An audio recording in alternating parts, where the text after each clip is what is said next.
रहीम। आज हमारा जो नेक्स्ट टॉपिक है that is called pharmacology part of musculoskeletal system. और ये जो फार्माकोलॉजी का टॉपिक है that is super super important. उसमें जितनी चीजें हम पढ़ेंगे they all are very very important one. तो the first we can start from arachidonic acid pathway. अगर आप लोग को ये पाथवे समझ में आ गई तो फिर आगे जो टॉपिक है वो प्रॉपर पढ़ना बहुत ज्यादा आसान होगा, ठीक है।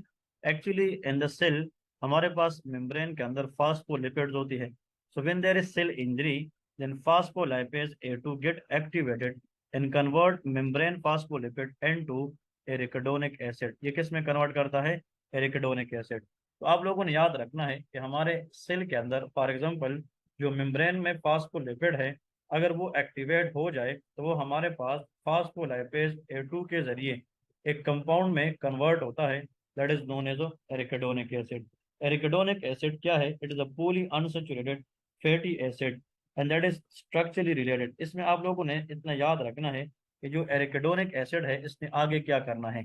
इस एरिकिडोनिक एसिड पे दो एंजाइम काम करते हैं। वन इज कॉल्ड लाइपो ऑक्सीजिनेस, एक का नाम क्या है? लाइपो ऑक्सीजिनेस।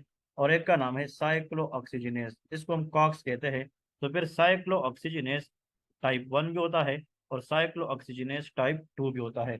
अब इसको थोड़ा सा नीचे लेके आते हैं ताकि हमें ये पता चले कि मजीद इसमें क्या चीज़ चाहिए। देखिए, आप लोग को ये तो पता चला कि जो फास्फोलिपिड है इसमें फास्फोलाइपेज A2 ने क्या किया, इसने जनाब क्या किया, मेम्ब्रेन फास्फोलिपिड को एरिकिडोनिक एसिड में कन्वर्ट किया। Arachidonic acid by the help of phospholipoxygenase. ये जो लाइपोऑक्सीजिनेज है, अगर ये एरिकिडोनिक एसिड पे काम करे it will form eventually leukotriene. ये क्या बनाएगी? Leukotriene like LTC4, LTD4 and LTE4। Now जो ये तीनों हैं दे इंक्रीज ब्रोंकियल टोन्स, ये ब्रोंकोस्पाज्म करा सकते हैं। इसीलिए हम क्या करते हैं, आस्थमा के अंदर इस ल्यूकोट्रीन को इनहिबिट करेंगे ताकि ब्रोंकियल टोन्स को कम करे, ब्रोंको डायलेशन करे। That is the drug which inhibit these leukotriene in asthma like montelukast, जिस तरह मोन्टीका के नाम से आता है या जाफर लुकास। दूसरी बात, ये LTB4 है, ये बहुत इंपॉर्टेंट है। ये क्या करता है? ये न्यूट्रोफिल को कीमोटेक्सिस में हेल्प कराता है। Actually, chemotaxis is the movement of neutrophil from the site of blood vessel toward the infection। जहाँ पे बॉडी में इन्फेक्शन होती है तो न्यूट्रोफिल का ब्लड वेसल से इन्फेक्शन साइट पे जाना दैट इज कॉल्ड कीमोटैक्सिस। अगर इस एरिकिडोनिक एसिड पे कॉक्स 1 कॉक्स 2 काम करे तो फिर आगे क्या होगा? प्रोस्टासाइक्लिन बनेगी या प्रोस्टाग्लैंडिन बनेगी और थ्रोम्बोक्सिन बनेगी। अब what is prostacyclin? That is called PGI2। Prostaglandin I2, it can decrease platelet aggregation, that can decrease vascular tone। इसका मतलब यह है कि प्लेटलेट एग्रीगेशन कम करता है, ये क्लॉट प्रिवेंशन करता है और वस्कुलर टोन को भी कम करता है। तो इसका मतलब यह है इट इज अ वेजोडाइलेटर। ये क्या है? वेजोडाइलेटर। फिर इस तरह आते हैं ऐसा drug PGE1 in decrease vascular tone same, लेकिन PGE2 very important increase uterine tone और PGF2 alpha also increase of uterine tone. तो यूट्राइन टोन जितने ज्यादा होगी, कंट्रैक्शन ज्यादा होगी, तो मतलब यूट्रस कंट्रक्टिलिटी को बढ़ा देती है। फिर है थ्रोम्बोक्सिन A2, इसका नाम होता है TXA2, थ्रोम्बोक्सिन A2, इसको TXA2 कहते हैं। Increase platelet aggregation, increase vascular tone. तो जो प्रोस्टासाइक्लिन है it is the copy paste opposite of thromboxane A2, क्योंकि prostacyclin decrease platelet aggregation, increase platelet aggregation. Prostacyclin in decrease vascular tone, so this increase vascular tone. तो ये दोनों आपस में एक दूसरे के क्या है? उल्टे हैं। अब आते हैं उन ड्रग्स की तरफ। अगर हम इस फास्फोलाइपेज A2 को ब्लॉक करें, द ड्रग इज कॉल्ड ग्लूकोकार्टिकाइड और कार्टिकोस्टेरॉइड। अब वो ड्रग जो इस कॉक्स 2 पे सिर्फ काम करे that is called celecoxib, COX 2 पे सिर्फ काम करे। और कुछ ड्रग्स ऐसे हैं कि वो कॉक्स 1 कॉक्स 2 दोनों पे काम करे, कंबाइंड काम करे। Number 1 is aspirin. वो क्या है? Aspirin and other NSAID they are diclofenac like potassium and sodium, ibuprofen, indomethacin, naproxen and ketorolac। These all are COX-1 and COX-2 both inhibitor। लेकिन अब अगर ऐसा ड्रग देना चाहे तो सिर्फ कॉक्स 2 पे काम करे तो उसका नाम सेलीकॉक्सिब है। क्या है? सेलीकॉक्सिब है। लेकिन इन सब में फर्क यह है, जो एस्पिरिन है इट इरिवर्सिबली ब्लॉक COX-1 2, लेकिन जो अदर है NSAID है they can irreversibly block COX-1 and COX-2। अब यहाँ पे आते हैं, लाइपो ऑक्सीजनेस को ब्लॉक करने वाला ड्रग ज़ोल्यूटन है, ये भी हम आस्थमा में हम देते हैं। और ऐसा ड्रग जो ल्यूकोट्राइन बने बट उनको रिसेप्टर पे काम करने ना दे, ल्यूकोट्राइन रिसेप्टर एंटागोनिस्ट या ब्लॉकर दे दे, those are montelukast and of zafirlukast. और ऐसा ड्रग जो हमारे पास क्या करे, फॉर एग्जाम्पल इस PgI2 को एनहांस करे, एपीप्रोस्टिनोल, फिर PgI1 पे एल्प्रोस्टाडेल, एंडाइनोप्रोस्टोन एंड केबोप्रोस्ट। ये अभी हम एक एक को डिस्कस करेंगे, लेकिन arachidonic pathway will help you a lot by understanding the pharmacology of this system. तो अब इसमें क्या लिखा है कि LTB4 is a neutrophil chemotactic agent. ये ऑलरेडी हम बता चुके हैं कि LTB4 is more helpful for neutrophil to attract toward the site of inflammation, that is called chemotaxis. PGI2, that is prostacyclin, is a vasodilator and inhibit platelet aggregation. ये platelet aggregation inhibitor भी है और vasodilator भी है, इसलिए PGI2 जितना ज्यादा होगा तो वेसल डायलेट होगा, तो हाइपरटेंशन के चांसेस कम होंगे। न्यूट्रोफिल अराइव बिफोर अदर्स, देखिए PG गैदरिंग इनहिबिटर, इसका मतलब यह है ये सिर्फ निमोनिक है, लेकिन दीज टू आर इम्पोर्टेंट। ऐसा केमिकल बताए, ल्यूकोट्रीन बताए, जो न्यूट्रोफिल कीमोटेक्सिस में काम करे, वो LTB4 है।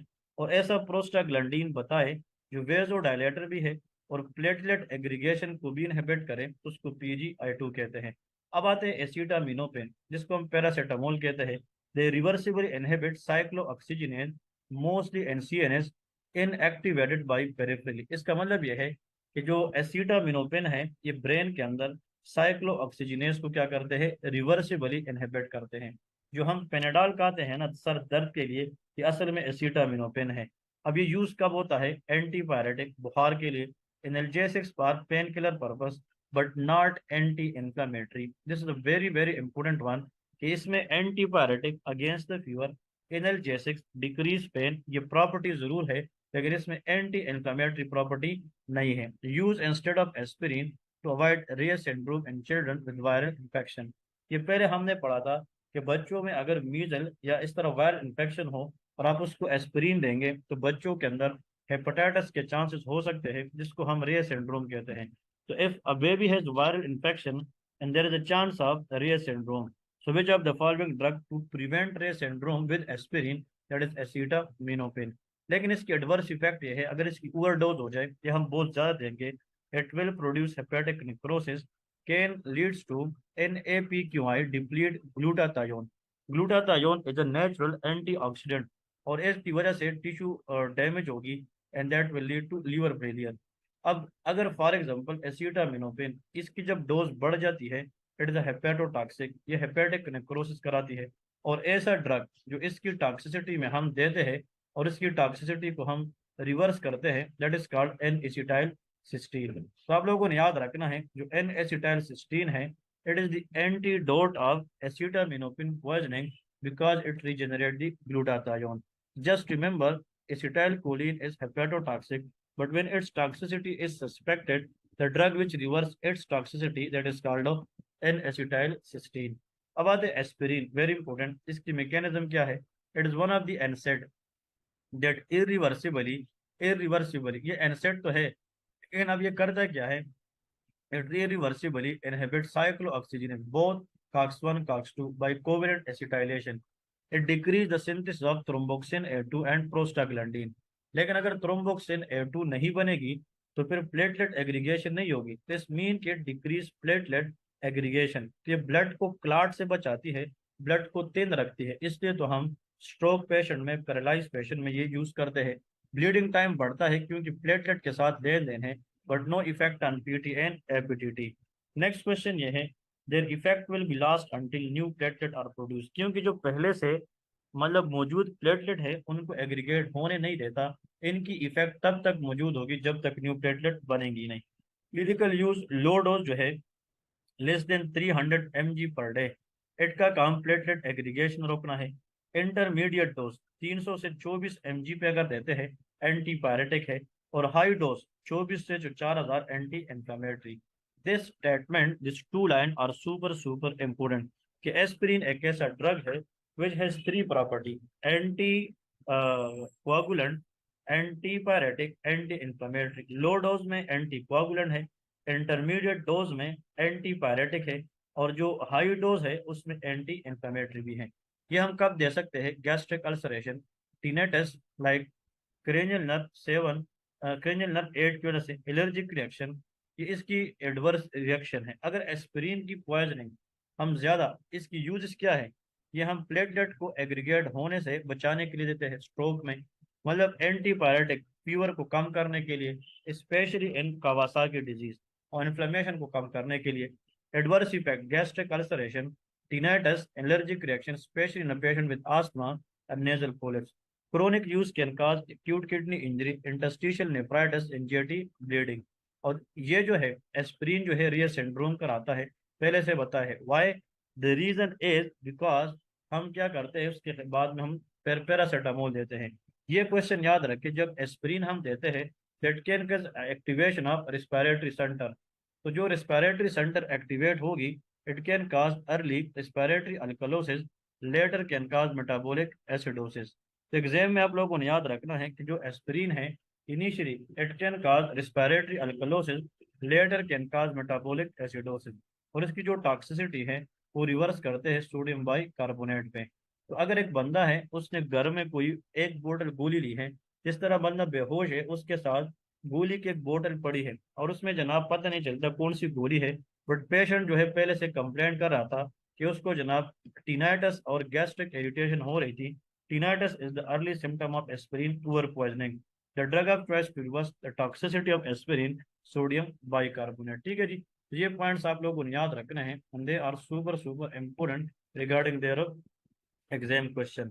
इसके बाद अब आते हैं the next drug we will discuss, that is called celecoxib. तो इसमें आप लोगों को याद रखना है कि सिलिकॉक्सेब क्या है। It reversibly and selectively inhibit cyclooxygenase only 2।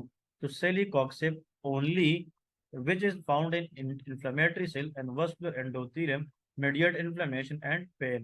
It do not act on COX-1, इसीलिए इसमें गैस्ट्रिक म्यूकोजा जो है वो स्पेयर होता है, क्योंकि जो COX-1 है ना ये प्रोस्टाग्लैंडीन बनाता है, और prostaglandin help to protect gastric mucosa. तो भाई आज के बाद, आज के बाद, आज के बाद, आज के बाद याद रखे, अगर एक मरीज है उसको पेन किलर देनी है, लेकिन वो स्टमक पेशेंट भी है, हाँ जी, वो स्टमक पेशेंट भी है, तो आप उसको एस्पिरिन ना दें, आप उसको डेक्लोफेनिक ना दें, क्योंकि उससे गैस्ट्रिक इरिटेशन मजीद बढ़ेगी। तो वो पेन किलर जो स्टमक पेशेंट के अंदर सेफ है, तो वो सिलिकॉक्सेब है।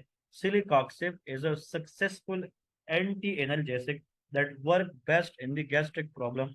गैस्ट्रिक म्यूकोजा को अगर आपने नहीं छेड़ना और पेन किलर देना है, द बेस्ट वन इज सिलिकॉक्सेब। इसमें क्या होता है? दस do not have corrosive effect on other insect on GI lining. Spare platelet function is TXA2 production and dependent on COX-1। ये रूमेटॉइड आर्थराइटिस में देते हैं, ओस्टियो आर्थराइटिस में देते हैं, in but increase risk of thrombosis and sulfa allergy.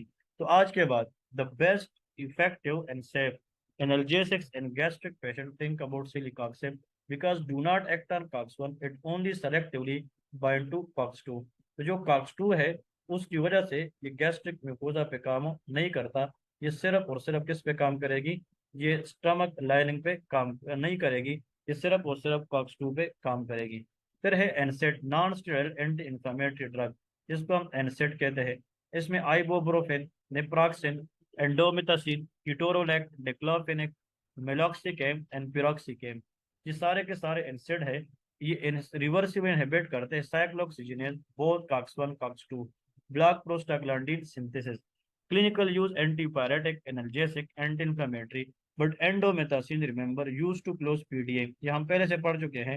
जो patent ductus arteriosus है, it is keep open by prostaglandin। अगर इसको हमने close करना है तो we should inhibit, block the prostaglandin synthesis। The best drug is endomethacin। but adverse effect ये है interstitial nephritis कराता है, इसीलिए NSAIDs are renotoxic, ये किडनी के लिए टॉक्सिक है। Gastric ulceration because prostaglandin protect gastric mucosa. तो मैंने पहले बताया जो प्रोस्टाग्लैंडिन है ये तो गैस्ट्रिक म्यूकोजा के लिए प्रोटेक्टिव है, बट इन ड्रग की वजह से हम प्रोस्टाग्लैंडिन को ब्लॉक कर रहे, therefore can cause gastric ulcer, renal ischaemia, because prostaglandin vasodilate afferent arteriole. तो अगर आप एनसेड देंगे प्रोस्टाग्लैंडिन ब्लॉक करेंगे तो एफरेंट आर्टीरियल वेजो कंस्ट्रिक्शन होगी, जिससे मसला मजीद बढ़ सकता है और एप्लास्टिक अनीमिया कराता है। ठीक है जी। So those are all pain killer. Pain killer सारे हैं, बट सबकी जो मैकेनिज्म ऑफ एक्शन है वो एक दूसरे से काफी डिफरेंट है। फिर है leflunomide. It reversibly inhibit dehydrogenase, dihydrorotate dehydrogen, preventing pyrimidine synthesis, suppress T cell proliferation। ये हम क्या देते हैं, auto immune diseases like rheumatoid arthritis and psoriatic arthritis. Diarrhoea कराता है, hypertension, hepatotoxicity and teratogenicity. For me the most important drug they are called bisphosphonate. कौन से हैं? बिस्फॉस्फोनेट। ये क्या है? Alendronate, ibandronate, risedronate and zoledronate. जितने ड्रोनेट है they are bisphosphonate, net for net. ये क्या करते हैं? They inhibit osteoclast activity in the bone. और आप लोगों को पता है कि hydroxy appetite in the bone के साथ बाइंड होके ओस्टियोक्लास्ट जो एक्टिविटी है उसको इनहिबिट करती है। इसीलिए ओस्टियोक्लास्ट क्या है? बोन खाने वाले सेल है। और अगर आप ओस्टियोक्लास्ट को इनहिबिट करेंगे तो फिर बोन खत्म नहीं होगा, वीक नहीं होगा, तो बोन रिमेन स्ट्रांग। देयरफॉर ये हम तब देते हैं जब पहले से बोन वीक होता है। Therefore used in osteoporosis, hypercalcaemia, Paget's disease of the bone. Paget's disease एक ऐसी बीमारी है जिसमें सिर्फ और सिर्फ आप लोग को बताया था LP will be race, metastatic bone disease and osteogenesis imperfecta. But the most common MCQs is that those patients who use these drugs, they can cause esophagitis, they can cause what? Gastric irritation, throat irritation can cause esophagitis, osteonecrosis of the jaw and atypical femoral fracture। तो अगर एक patient है वो older age का है, उसको osteoporosis है, the drug of choice in osteoporosis to decrease the chances of fracture answer is the most important, that is called of, I told you that will be bisphosphonate. फिर है teriparatide. It is the recombinant PTH analogue. ये parathyroid hormone जैसा analogue है। Increase osteoblast activity when administered in pulsatile fashion. ये osteoporosis में दे सकते हैं। Increase bone growth compare to anti resorptive therapy like बिस्फॉस्फोनेट। मतलब बिस्फॉस्फोनेट क्या करता है? वो बोन को डिजॉल्व होने से बचाता है। टेरापेराटाइड ये बोन की ग्रोथ को बढ़ाने में हेल्प करता है। इसलिए दोनों ओस्टियोपोरोसिस में दे सकते हैं। एडवर्स इफेक्ट डिजीनेस है, tachycardia, transient hypercalcaemia and muscle spasm कराते हैं। ठीक है जी। So this is called teriparatide. Paratide is the word use for parathyroid. ये पैराथायराइड हार्मोन एनालॉग है, लेकिन it will help to make the bone strong. ये बोन को डिजॉल्व नहीं करता, तो ओस्टियोपोरोसिस में दे सकते हैं। अब आते हैं गाउट ड्रग। वो मेडिसिन जो हम गाउट की ट्रीटमेंट में देते हैं, they are called gout drug. देखिए, जो प्यूरिन है डीएनए के अंदर, it convert into hypoxanthine, hypoxanthine convert into xanthine, and this xanthine later by the help of xanthine oxidase convert into plasma uric acid. Now plasma uric acid normally excrete out of the body by the help of kidney। अब होता यह है कि अगर किसी patient में uric acid का level इतना बढ़ जाए कि वो बाद में इसमें कन्वर्ट हो जाए monosodium urate crystal, and these are deposit in the joint, they can cause a condition known as gout. ये किस में कन्वर्ट होगा? गाउट के अंदर कन्वर्ट होगा। Very very important to know, they will convert into gouty attack या gouty arthritis. अब इसमें होता यह है, द मोस्ट इंपोर्टेंट, अगर एक पेशेंट है उसको गाउट है, इस मीन कि उसका यूरिक एसिड ज्यादा है, तो उसका तरीका एक ये है कि हम यूरिक एसिड की प्रोडक्शन को कम करें by inhibiting these enzyme xanthine oxidase. अगर आप इसको इनहिबिट करेंगे तो यूरिक एसिड मजीद नहीं बनेंगे। तो एलोप्यूरिनोल एंड फेबोक्सोस्टेट इनहिबिट दीज। और कुछ ड्रग ऐसे हैं कि वो यूरिक एसिड की एक्सक्रीशन को बॉडी से बाहर निकालते हैं, उसका नाम प्रोबेनासिड है। ठीक है जी। अब देखिए, एलोप्यूरिनोल क्या है? That is a competitive inhibitor of xanthine oxidase. ये जिंतेन ऑक्सीडेज को इनहिबिट करता है। और जो एलोप्यूरिनोल है, ये पाकिस्तान के अंदर जिस नाम पे आते हैं, that is called tablet Zyloric. ये decrease conversion of hypoxanthine and xanthine to uric acid. ये तो normal. Increase used in lymphoma and leukaemia to prevent tumour lysis syndrome, urate neuropathy. होता यह है कि जो ट्यूमर लाइसिस है, अगर एक पेशेंट है उसको कैंसर है, तो उसमें अगर कुछ सेल बनते हैं तो कुछ सेल की लाइसिस होती है, और सेल के अंदर पोटाशियम यूरिक एसिड होता है। तो ऐसा कंडीशन जिसमें ट्यूमर पेशेंट के अंदर सेल की लाइसिस हो जाए और इसके सेल से ज्यादा यूरिक एसिड निकल के बॉडी में बढ़ जाए, तो उसको ट्यूमर लाइसिस सिंड्रोम कहते हैं। तो उस कंडीशन में भी एलोप्यूरिनोल देते हैं, ताकि उस पेशेंट के अंदर हम क्या करें, व्हाट इज दिस, उस पेशेंट में हम यूरिक एसिड कम कर सके। लेकिन हम एलोप्यूरिनोल कभी भी नहीं देंगे that is with azathioprine and six mercaptopurine, क्योंकि ये जो इजाथायोप्राइन है और सिक्स मेरकेप्टाप्यूरिन ये वो मेडिसिन है जो हम मुख्तलिफ कैंसर में आर्थराइटिस के अंदर देते हैं। इन दोनों ड्रग्स की जो मेटाबॉलिज्म है वो जिंटेन ऑक्सीडेज पर डिपेंड करती है, और ये ड्रग ये तो इस एंजाइम को ब्लॉक करता है। तो अगर आप इस ड्रग के साथ ये दवाई देंगे तो इनकी मेटाबॉलिज्म नहीं होगी, इनकी लेवल अनएक्सपेक्टेडली बढ़ जाएगी which can cause unwanted side effect. फिर है pegloticase, it is a uricase catalysing uric acid and to allantoin, मतलब ऐसा ड्रग जो यूरिक एसिड को एलेंटाइन में कन्वर्ट करके मोर वाटर सॉल्युबल प्रोडक्ट में कन्वर्ट करके किडनी से बाहर में निकालने में कोशिश करें, उसका नाम पेग्लोटिकेज या इसका नाम होता है रेस ब्यूरिकेज। ये दोनों इसके अंदर आते हैं। They also help decrease uric acid. Febuxostat inhibits xanthine oxidase, thing same like allopurinol. Probenecid inhibit reabsorption of uric acid in the proximal convolutive, also inhibits secretion of penicillin, can precipitate uric acid or lead to sulfa। तो देखें होता यह है allopurinol and फेबुक्सिस्टेट ये दोनों जो है, थोड़ा सा मैं यहाँ से फिर बताता रहता हूँ कि आप लोग को ये मजीद क्लियर हो जाए। हमने ये कहा हाँ कि इन दोनों ड्रग का काम क्या है, गौर से सुने। जो एलोप्यूरिनोल है और ये फेबुक्सोस्टेट, इन दोनों का काम यूरिक एसिड सिंथेसिस को ब्लॉक करना बाय इनहिबिटिंग जिंटेन ऑक्सीडेज। और ये जो पेग्लोटिकेज है या रिस्ब्यूरिकेज, ये क्या करता है, यूरिक एसिड को मोर वाटर सॉल्युबल फॉर्म में कन्वर्ट करता है एलेंटोइन, और इसको फिर किडनी के जरिए बाहर निकालता है। और ऐसा ड्रग जो यूरिक एसिड की री एब्जॉर्प्शन को ब्लॉक करे पीसीटी से, दैट इज कॉल्ड प्रोबेनासेट। वो क्या है, प्रोबेनासेट। और ऐसा ड्रग जो यूरिक एसिड को बॉडी से बाहर निकाले, दैट इज कॉल्ड डाययूरेटिक्स। ठीक है जी। तो these all are indirectly help to decrease uric acid and also help to decrease the chances of gouty arthritis और गाउटी अटैक।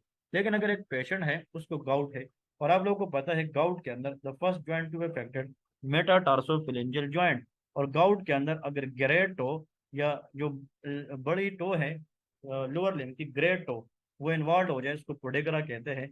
तो एक्यूट गाउट में NSAID is the drug of choice. That is, for example, low doses में that is called endomethacin. तो endomethacin is the most common drug used for acute attack of gout। हम glucocorticoid भी दे सकते हैं, oral भी, intra articular जहाँ पे pen है उस जॉइंट के अंदर भी लगा सकते हैं, और पेरेंट्रल। और इसमें colchicine is very very important, इसको आप लोग MCQ करें। Colchicine bind and stabilise tubulin to inhibit microtubule polymerisation, impair neutrophil chemotaxis and degranulation. ये माइक्रोट्यूब्यूल सिंथेसिस को इनहिबिट करता है। ये हम एक्यूट और प्रोफाइलेक्टिक वैल्यू में देते हैं। इसका side effect neuromyopathic adverse effect can also cause myelosuppression and nephrotoxicity. So ऐसा ड्रग जो माइक्रोट्यूब्यूल सिंथेसिस को इनहिबिट करके यूरिक एसिड कंट्रोल करता है, दैट इज कॉल्ड कोल्चिसिन। तो this what for the first lecture, और इंशाल्लाह नेक्स्ट लेक्चर में हम इसका फॉर्म खत्म करेंगे। सी यू विद नेक्स्ट लेक्चर। अल्लाह हाफिज़, जज़ाकल्लाह।